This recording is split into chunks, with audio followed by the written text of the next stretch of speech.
Hello and welcome to what's in this week's Oban Times with me, Ellis Butcher. Me, Kathie Griffiths. And me, Fiona Scott. And another week rolls round at the Oban Times. What is it? It's week 48. By my calculations, that means there's only 4 weeks left of 2020. And we've got another packed edition of both the newspaper and the podcast this week. There is a lot of news around at the minute.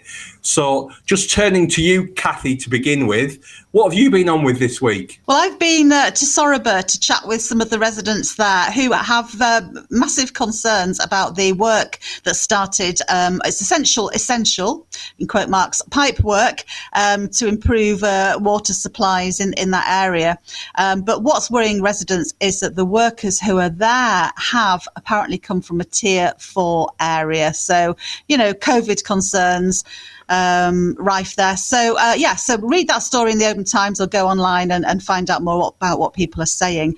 But a really lovely story I've been working on is with the wonderful volunteer crew at the RNLI at our Oban Lifeboat Station. They said goodbye to a chap called Donald Matheson, who has been serving the RNLI in our area for 15 years. He's done 308 call-outs. He's travelled almost 5,200 miles out at sea on the boat and spent more than 500 hours on the lifeboat as well. So big shout out to him and to all the wonderful crew on our lifeboat station who save lives at sea and keep us all safe. And he's helped deliver 2 babies on board as well. Aww. We love stories like that, don't we? They do it all, don't they, on the RNLI these days? What about you, Fiona? What have you been up to this week? Yeah, well, I've got a good doggy story. We all like a good doggy story. So this is Oban dog groomer Nikki McGilvray's entered her first national competition, and Nikki had to strip Border Terrier Gertie, hand strip that is, and hand clip Cockapoo Marley, with judges watching live online this year because of the COVID restrictions. So that was tricky for her because anybody entering the competition that lost a connection for more than a minute was disqualified. So she had to make sure, and she wasn't allowed anybody else in the room either, so she had to do all this herself. It was really quite exciting. So you can read to see how Nikki got on in this week's OT. I've also been finding out what the Oban District Rangers, Guides, Brownies and Rainbows have been up to during lockdown. They've been really busy.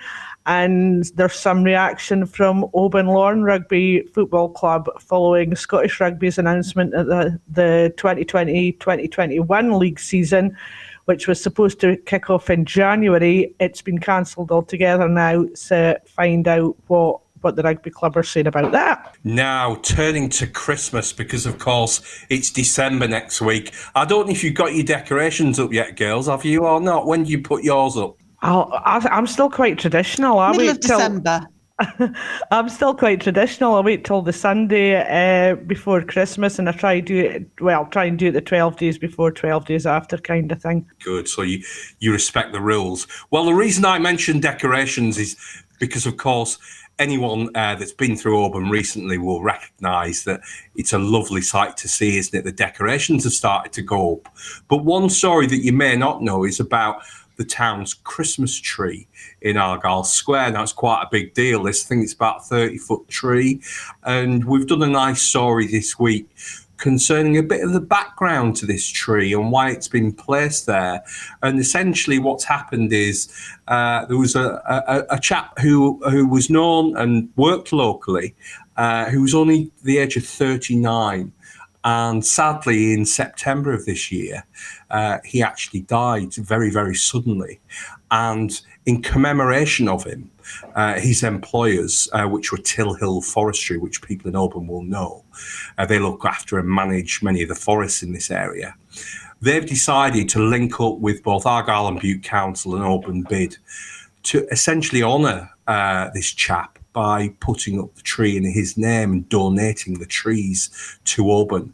So it was a bit of a heartwarming, touching Christmas story, this. The tree itself has gone up in Argyll Square. It's going to be decorated soon. I can't wait to see it. I don't know about anybody else. I can't wait for Christmas this year. And I can't wait for December either. We all love a bit of sparkle at this time of year. Here at the Oban Times, we're always happy to hear from you. Stay in touch. Tell us your stories and share those photos. You can contact us by calling 01631 568 000, emailing editor@obantimes.co.uk, or by messaging us on Facebook. And at the moment, you can read all our stories for free online. Pick up a copy of the OT from supermarkets, newsagents and petrol stations. You can also subscribe online to our page-turning digital edition. So for this week, it's goodbye from me, Fiona Scott. Goodbye from me, Ellis Butcher. And goodbye from me, Kathie Griffiths. Bye-bye now. Bye. Bye.